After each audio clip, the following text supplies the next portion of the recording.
የተከበራችሁ የተወደዳችሁ የፕሮግራም ተከታታዮች English lesson for Ethiopians አዘጋጅና አቅራቢ ትዕግስት ዘለቀ ነኝ። Welcome to my program. Let us improve our English and correct our common mistakes. Start right now, right here. Today we are going to study part 14, which is have, has, had, been and gone. What are they? How we use them? Do we know properly how to use them or not? Let us see.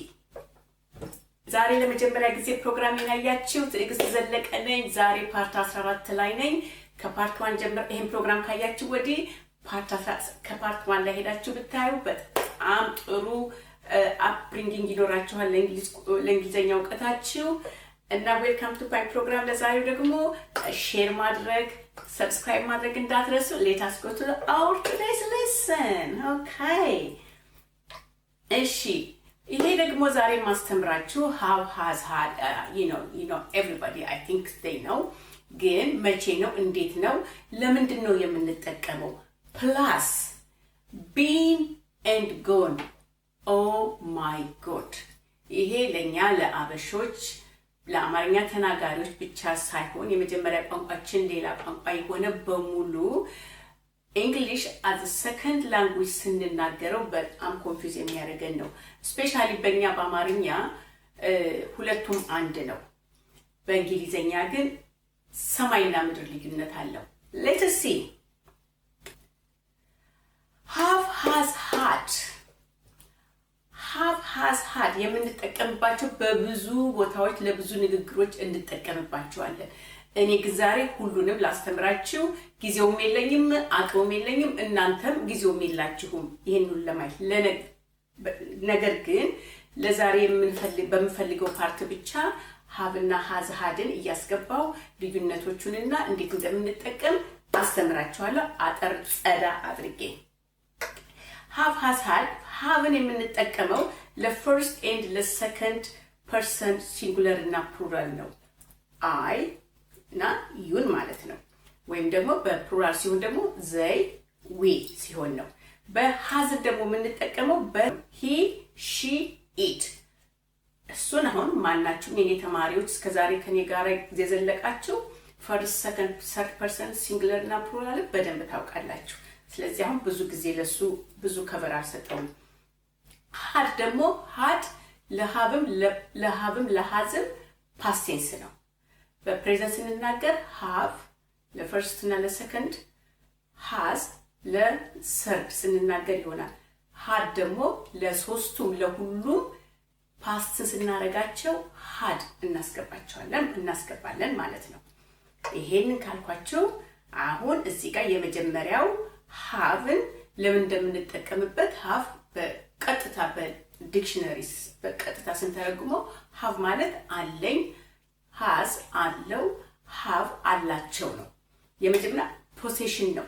ንብረታችንን ያለንን ነገር ስንናገር ወይም ሰዎች ያላቸውን ነገር ስንናገር haveን እንጠቀማለን እና I have a house ቤት አለኝ።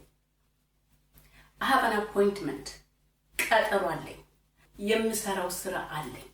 እነዚህ በሙሉ ምንድነው የምንጠቀመው have ነው አለኝ። ይሄ በጣም ኦብቪየስ ነው።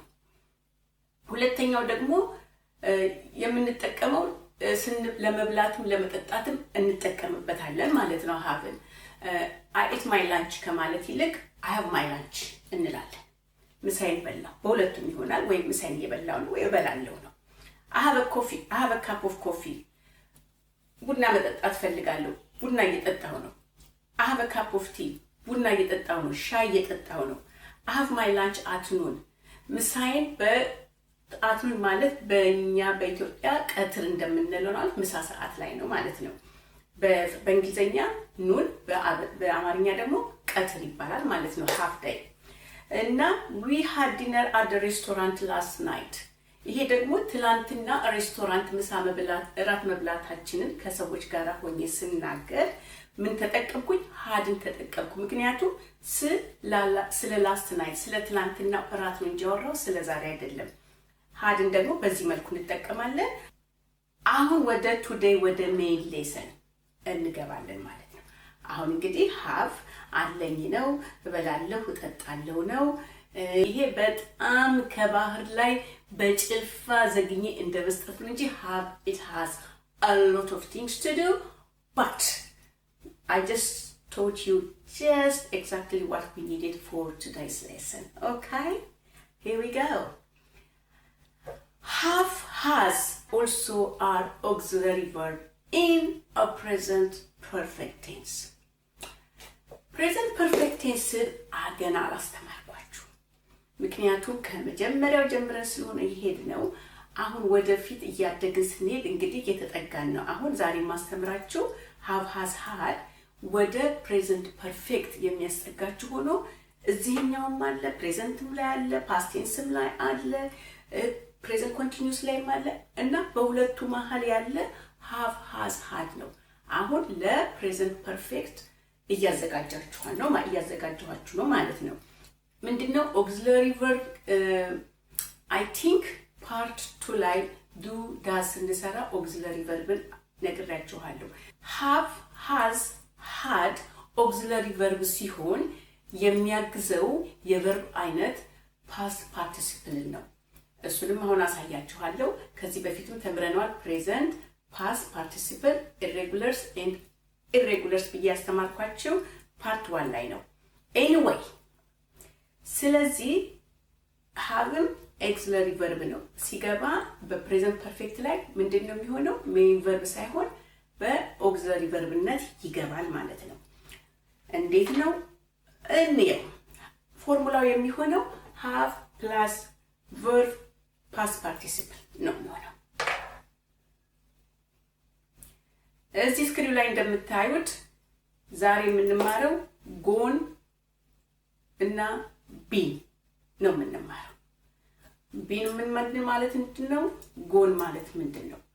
እንዴት ነው የምንሰራቸው? ሲጀመር እሱን ከመናገሬ በፊት በእንግሊዘኛው ግራመር አቀራረጻቸውን ላሳያችሁ። ትንሽ ኮንፊውዝ ያደርጋቸዋል፣ ግን this is English, we are here to learn, isn't it? Anyway, present past participle. present go ነው፣ ፓስቱ went ነው። past participle ደግሞ been and gone ነው። been ጎንም past participle ናቸው። የማን? የጎ። past tense ደግሞ ምንድነው? went ብቻ። ይሄንን ልብ በሉልኝ፣ ጊዜ ልስጣችሁ፣ በደንብ ይዩት። ፕሬዘንቱ ጎ፣ past tense went፣ past participle ደግሞ been and gone ነው። ፕሬዘንት ጎ ያሁን ጊዜ ስንናገር ነው። went የምንጠቀመው past tense ስንናገር ነው። past participle ደግሞ been እና gone ስናስገባ ምንድነው የምንናረገው? let's go እንያ been እና gone የምንጠቀመው ያው go መሄድ ነው። የመሄድ ይሄ ብዙውን ጊዜ በትራቭል ላይ፣ በእንቅስቃሴ ላይ፣ በጉዞ ላይ አንድ ቦታ ስንሄድ ሄደን ስንመጣ ነው የሚመለከተው። have plus been ወይም have plus gone። have plus been በእንግሊዘኛው ምን ይለዋል? we use been when we know that someone has returned from the place where he went። በአማርኛው ደግሞ አንድ ሰው ከሄደበት ተመልሶ መምጣቱን የሚያሳውቀን ነው። you got this። እንደገና ደግሞ have plus gone እንግሊዘኛው ምን ይለዋል? we use gone when the person has not returned። በአማርኛው ደግሞ ምን ይለዋል? የሄደው ሰው አልተመለሰም፣ እንደሄደ ነው። እሺ አሁን ይሄንን ወደ አይምሯችሁ አምሰልስሉት። have been የምንጠቀመው አንድ ሰው የሆነ ቦታ ካለበት ሄዶ ጎብኝቶም ወይም ስራ ሰርቶ ዘመድ ጠይቆ ተመልሶ ሲመጣ ያ ሰው ስለ ጉዞ ሲያወራ የሚጠቀመው been ነው። ደግሞ አንድ ሰው ካለበት ቦታ ተነስቶ ወደ ሌላ ቦታ ዘመድ ጥየቃም ለስራም ለጉብኝት ሲሄድ እሱ ሳይሆን ሄዱ ሳይሆን እዚህ የተቀመጠው ሰው እከሌ የት ሄዷል ሲባል he has gone ብሎ ስለዛ ሰውዬ መሄድ ይናገራል።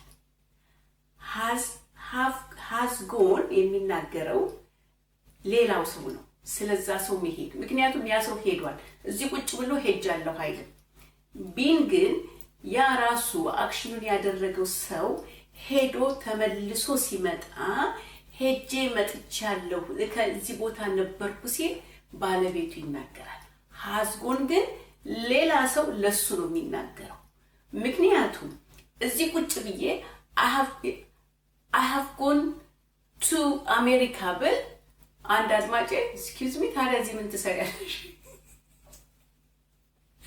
አሁን በአማርኛው አሜሪካ ሄጄ ነበር ለማለት እናገራለሁ። ለእንግሊዘኛው ግን አሜሪካ ሄጃለሁን በአማርኛ በእንግሊዘኛ በቀጥታ ሄጃለሁ ማለት ጎኖ ሄጃለሁ ማለት ወይንት ነው ብላችሁ ለእንግሊዘኛ ተናጋሪው ብትነግሩት excuse me you are here in Ethiopia or you are here wherever you are how come ይላል። ስለዚህ እንደሱ ብላችሁ ስትናገሩ ምን ትላላችሁ? I have been to America ስትሉ ምንድነው? አሜሪካ ሄጄ መጥቻለሁ፣ አሜሪካ ሄጄ አውቃለሁ። I have been to ባህር ዳር I have been to ድሬዳዋ I have been to ናዝሬት ስትሉ ሄጄ መጥቻለሁ። አዲስ አበባ ቁጭ ብላችሁ ስለ ናዝሬቱ፣ ስለ ባህር ዳሩ፣ ስለ አሜሪካኑ፣ ስለ ለንደኑ፣ ስለ ፈረንሳይ ሀገሩ ጉዟችሁ ስትናገሩ የምትጠቀሙት I have been ነው። እናንተ ግን ባህር ዳር ሄዳችሁ ለምሳሌ እዚህ ቤተሰባችሁ ባለቤቷ ለምሳሌ ሚስት ባለቤቷ ናዝሬት ሄዶ where is your husband ስትባል he has gone to ናዝሬት ትላለች። እሺ ለምሳሌ እናንተ አሁን ስልክ ሰው ይደውልላችኋል። ናዝሬት ናችሁ ወይም ባህር ዳር ናችሁ ወይም አሜሪካ ወይም ለንደን ናችሁ እና ይደውላችሁ hey where have you been I haven't seen you in a while what happened what's going on ሲላችሁ አሁን I have gone to America አትሉ። ምክንያቱም አሜሪካ ነው ያላችሁት። I have gone to ባህር ዳር አትሉ። ምክንያቱም ባህር ዳር ነው ያላችሁት። ባህር ዳር እያላችሁ I have gone to ባህር ዳር አትሉ። ስለዚህ ምን ትላላችሁ? I am in ባህር ዳር what happened I am in America I am in London right now I am in London አሁን ያለሁት ለንደን ነው አዲስ አበባ አይደለሁም ወይም አሜሪካ አይደለሁም እዛ ያላችሁ oh I didn't know when did you go ሲላችሁ እሱ ሌላ ጥያቄ ነው። ስለዚህ አሁን ይሄንን የምትናገሩት ይሄ በአማርኛውና ለእንግሊዘኛው በጣም ኮንፊውዝ ያደርጋል። ስለዚህ I have been ስትሉ ደርሳችሁ ስትመለሱ ያላችሁበት ቦታ ትናገራላችሁ። ስትሄዱ ግን እናንተ ሳትሆኑ ሌላው ሰው she has gone እኔ አሁን ለምሳሌ ኢትዮጵያ ሄጄ ቢሆን she has gone to ኢትዮጵያ ይላሉ ቤተሰቤ ማለት ነው።